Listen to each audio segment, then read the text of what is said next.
Bonjour et bienvenue dans ce webinaire de mise à jour produit pour le mois de juin. Je vais laisser une petite minute avant de démarrer le webinaire pour que tout le monde puisse se connecter et ensuite on démarrera ensemble. Si vous avez des questions tout au long de ce webinaire, n'hésitez pas à utiliser la boîte à questions de Zoom pour les poser et j'essaierai d'y répondre au fur et à mesure, sinon on prendra un petit moment à la fin pour répondre à toutes vos questions. Je laisse encore une petite minute et on va pouvoir démarrer ce webinaire.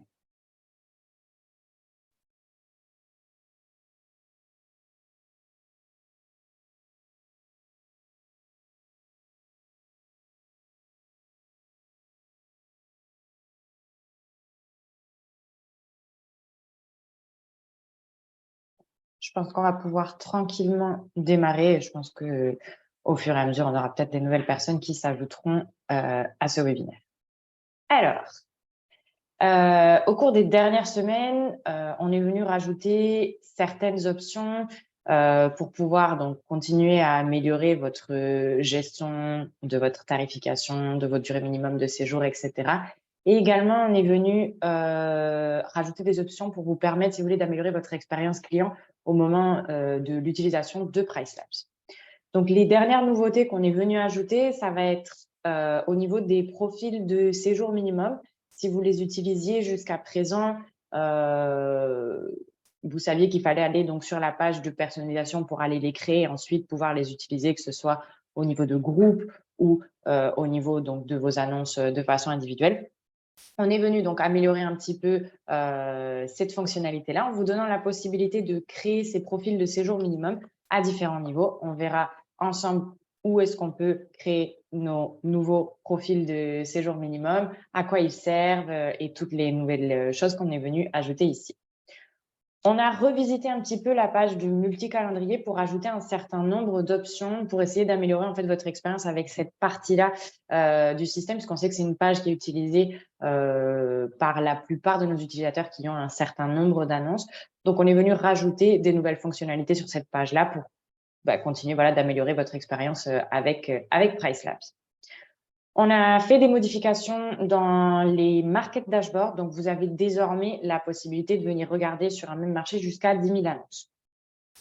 Et je vous présenterai ensuite les nouvelles intégrations qu'on a rajoutées cette semaine si jamais vous souhaitez changer de PMS, etc., on ne s'intégrait pas jusqu'à présent avec tel ou tel système. On va pouvoir voir ensemble, du coup, quels sont les nouveaux systèmes avec lesquels on s'intègre.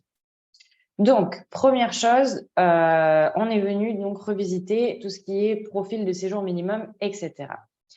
Donc, quel va être l'impact d'une bonne gestion de vos durées minimum de séjour? Donc, premièrement, venir augmenter ce taux d'occupation, venir également améliorer votre chiffre d'affaires en venant capter des réservations donc plus ou moins longues selon la période à laquelle on se situe et d'éviter des erreurs coûteuses, c'est-à-dire peut-être d'éviter d'avoir une réservation d'une seule nuit qui est réservée trop longtemps à l'avance, qui potentiellement nous empêche de venir récupérer des réservations qui auraient pu être un petit peu plus longues. Quand je parle d'amélioration du chiffre d'affaires ici, je pense notamment à des séjours peut-être un petit peu plus longs qui donc vous permettront en fait d'avoir un revenu par réservation un petit peu plus important. Et éviter les erreurs coûteuses, donc ça, on l'a vu, et augmenter votre taux d'occupation. Donc ça va être tout ce qui va être gestion des nuitées orphelines, abaissement de vos durées minimum de séjour en dernière minute, etc. Donc, dans PriceLabs, pour faire cette gestion de vos durées minimum de séjour, vous pouvez le faire soit en appliquant les durées minimum de séjour directement, donc comme on peut voir ici sur la petite vidéo, au niveau de l'annonce, ou on peut venir donc utiliser nos profils de durée de séjour minimum pour pouvoir faire une gestion qui soit un petit peu plus rapide. Un profil de durée de séjour minimum dans PriceLabs, en fait, c'est un ensemble de règles qui vous permettent de définir le nombre de nuits minimum qu'un voyageur peut réserver donc, sur différents logements, sur une période donnée. Donc, en fait, ça va vous permettre, si vous voulez, avoir cette dynamique dans vos durées minimum de séjour, ça reste un outil qui est extrêmement flexible, que vous pouvez venir remodifier dans le temps. Ça va vous permettre aussi d'avoir cette possibilité de faire varier les durées minimum de séjour selon les périodes de l'année sur laquelle on se trouve, entre basse et haute saison, par exemple.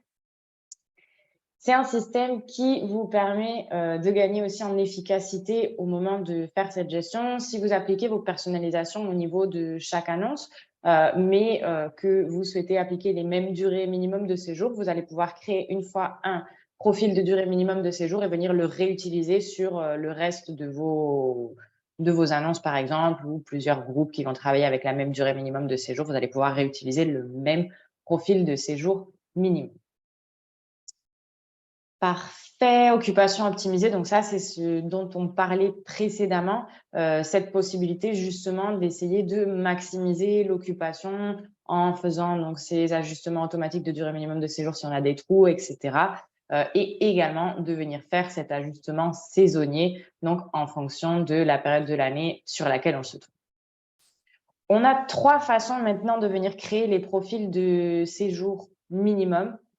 Avant, je suppose que si vous aviez déjà utilisé les profils de séjour minimum, vous vous souvenez qu'on allait sur le menu déroulant Dynamic Pricing et qu'on devait aller sur notre page de personnalisation pour pouvoir créer notre profil de séjour minimum. Maintenant, on est venu rajouter différents niveaux. Donc, on peut le faire directement au niveau d'une annonce. On peut le faire au niveau de notre groupe ou de notre compte et on peut également le faire dans le profil saisonnier. Donc, on va aller regarder directement dans Price Labs comment on peut venir créer ces profils de séjour minimum et les différents niveaux, comme je vous expliquais tout à l'heure. Donc, si on rentre sur le calendrier individuel d'une annonce ici, on peut désormais créer un profil de séjour minimum directement au niveau des personnalisations de l'annonce. Donc, hop, si j'active ici mon paramètre de séjour minimum, j'ai la possibilité ici de venir créer un profil directement. Donc, je peux lui donner un nom et je lui définis les différentes règles à appliquer. Moi, j'ai un certain nombre de profils que j'avais déjà créés, mais si je sélectionne du coup un profil ou si je viens créer un profil, on appliquera cet ensemble de règles. Ah, vous ne voyez pas mon écran? Excusez-moi. Je vais le partager tout de suite. Hop. Ça devrait effectivement être un petit peu plus intéressant comme ça. Excusez-moi et merci de l'avoir fait remarquer. OK. Donc, comme j'expliquais, ici, on est rentré au niveau de notre annonce pour venir créer le profil de séjour minimum.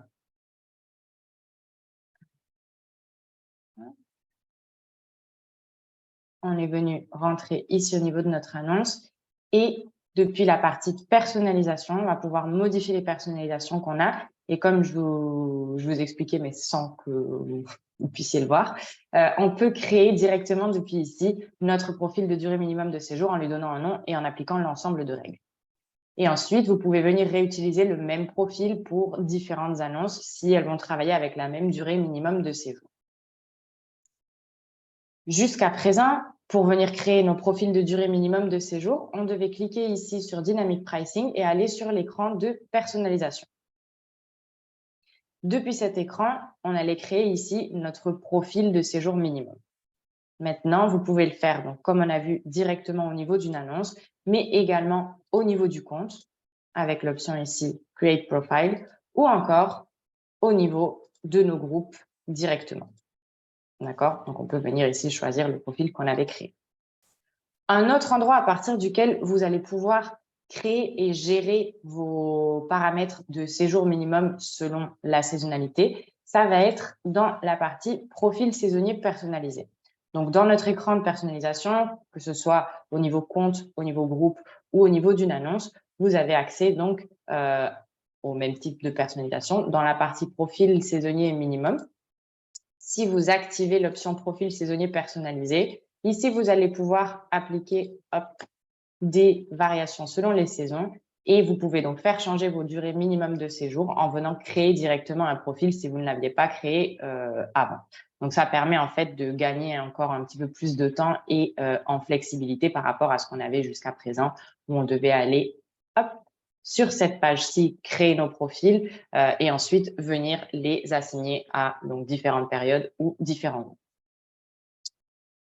Depuis cette page, vous pouvez également donc, modifier les profils de durée minimum, des profils de séjour minimum, pardon. Si par exemple, mon profil 3 nuits qui est appliqué à différents groupes, je veux faire changer et rajouter la possibilité, par exemple, sur le dernier jour, de réserver pour une seule nuit. J'ai la possibilité ici de venir le modifier. Je peux changer ici les informations qui sont appliquées et automatiquement, tous les groupes, annonces, etc., qui utilisent ce profil de séjour minimum seront actualisés.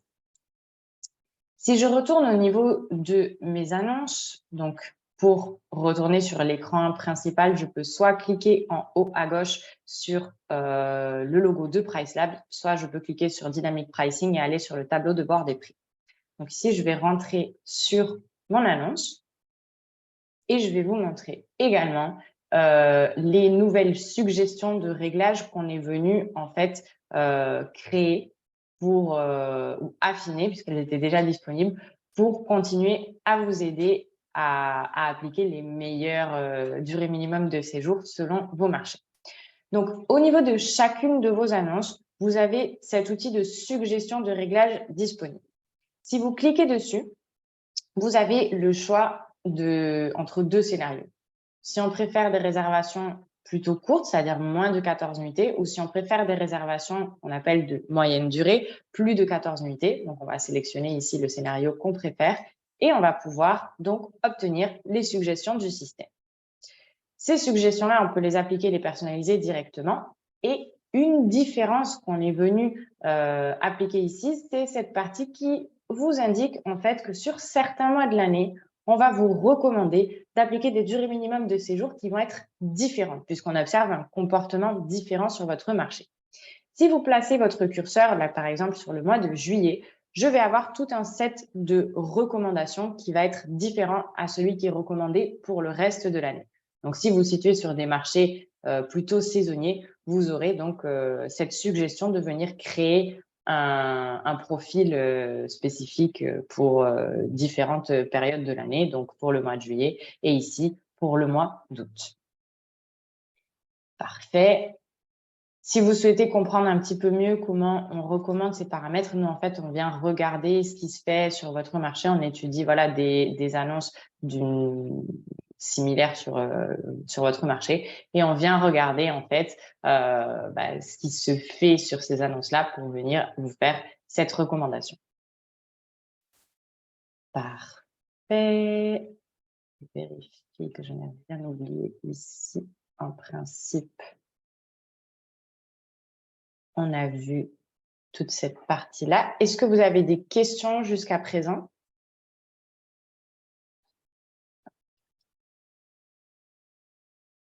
Je ne vois pas de questions, donc je continue.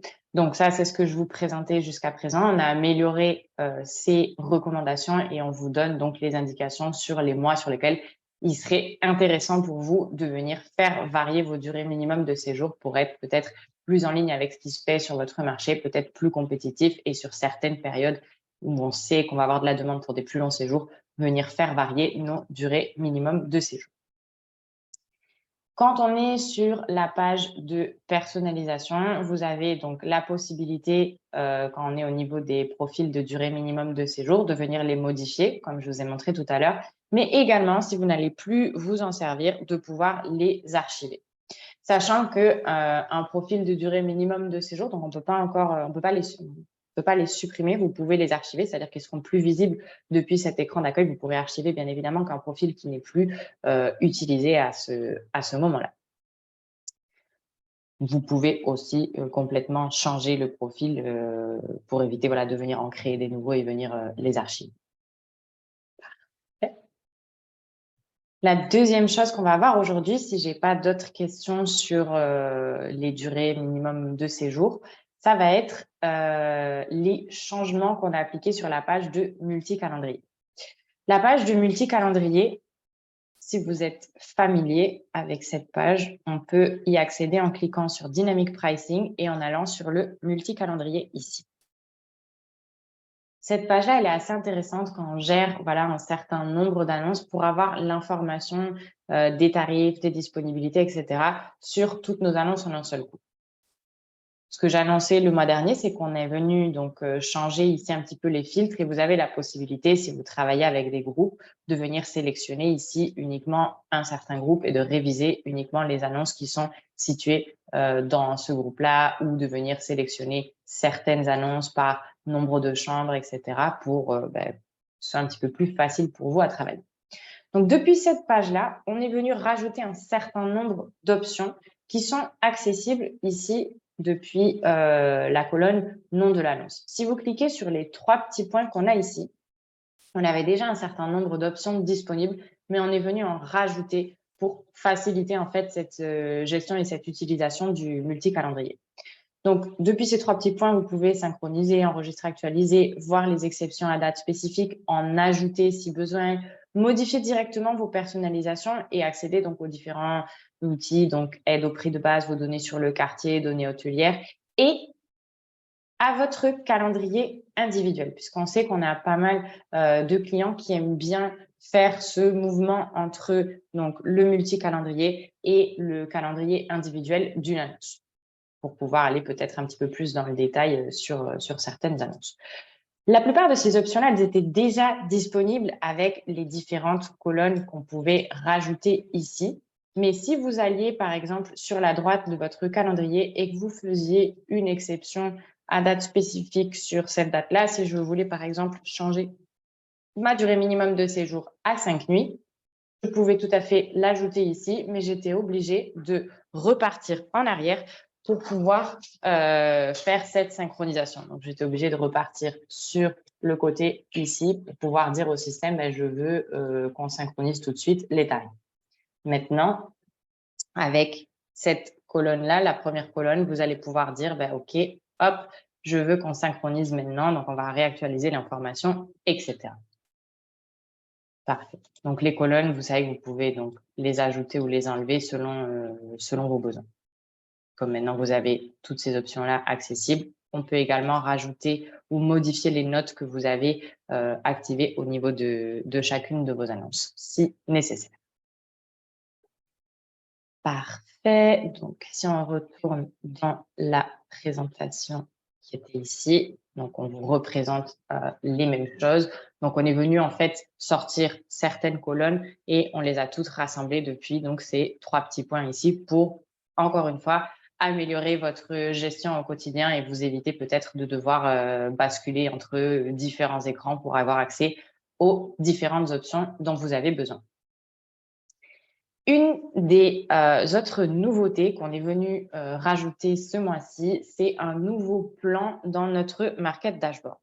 Donc, notre Market Dashboard, si vous n'êtes pas familier avec ce produit, c'est un produit qui est séparé de la partie de tarification dynamique et qui va vous permettre de venir voir ce qui se fait sur un marché à partir d'une adresse, d'un rayon autour de cette adresse et vous allez pouvoir donc obtenir un certain nombre de données, que ce soit le revenu qu'on peut générer avec une annonce à telle adresse de 2 chambres, quel est le prix moyen, le taux d'occupation selon les mois de l'année, etc.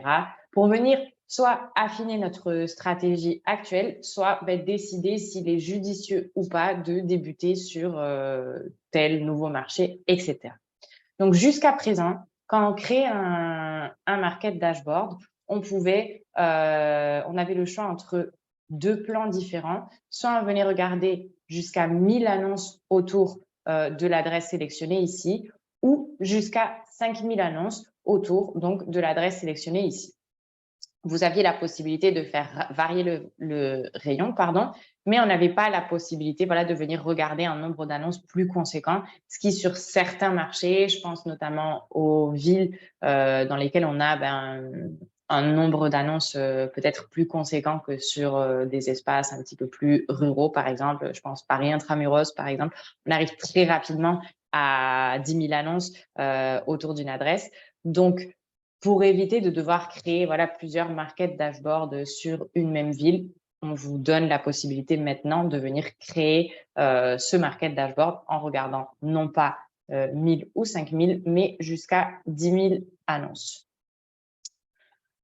Donc, le plan de 10 000 annonces continue à vous donner donc des informations marché similaires. La seule chose, c'est qu'on va regarder un échantillon beaucoup plus important. Donc, ça vous permet en fait de conduire peut-être des analyses encore plus précises en ayant donc un échantillon un petit peu plus important et de peut-être nuancer un petit peu plus vos comparaisons, notamment si vous utilisez les comp sets dans le market dashboard pour pouvoir sélectionner donc un ensemble d'annonces similaires à la vôtre, avec des caractéristiques similaires à la vôtre.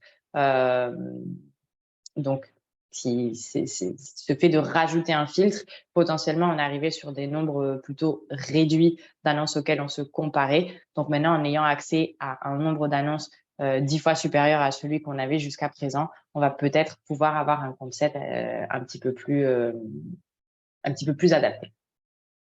Donc, au moment où vous faites la création de votre market dashboard, ici, vous aurez donc le choix maintenant entre 1000, 5000 et 10 000 annonces. Avant de passer au nouveau PMS, je voulais juste vous indiquer que si vous aviez, par exemple, un market dashboard avec 1000 annonces ou avec 5000 annonces et vous souhaitez changer de plan, jusqu'à présent, vous deviez désactiver votre market dashboard et venir en créer un nouveau. Si vous vouliez, donc, au lieu de 1000, venir en regarder jusqu'à 5 ou 10 000. Maintenant, vous pouvez cliquer sur cette petite flèche ici et venir changer votre plan ici. Et dire, bah, maintenant, au lieu de 1000, je veux regarder 5000 ou je veux regarder 10 000 sans avoir à créer un nouveau market dashboard. Donc, si vous aviez déjà créé, par exemple, des concepts, etc., ce sera peut-être plus facile de les garder en mémoire et de venir donc changer de plan plutôt que de créer un nouveau market dashboard.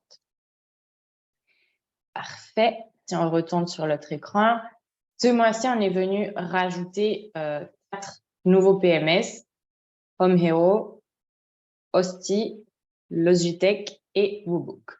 Donc, si vous êtes à la recherche, par exemple, d'un nouveau PMS et que vous étiez rentré en contact avec l'une des 4 options ici, mais qu'on n'avait pas cette connexion directe avec PriceLabs, ça y est, c'est désormais disponible et live.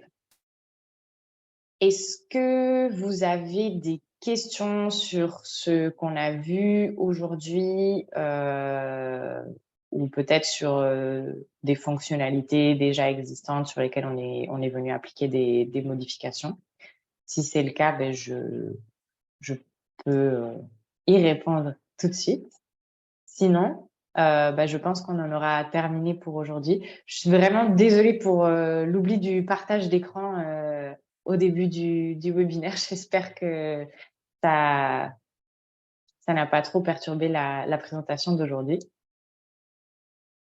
Je ne vois pas de questions pour l'instant, donc je pense qu'on va pouvoir terminer ce webinaire. De toute façon, si vous avez des questions à n'importe quel moment, que ce soit sur les fonctionnalités qu'on a vues aujourd'hui ou sur d'autres fonctionnalités, vous pouvez écrire un email à notre équipe de support. Ils seront ravis de vous y répondre. Très bien. Je pense que je vais donc terminer le webinaire pour aujourd'hui. Je vous souhaite une très belle semaine et également une très belle journée. Au revoir.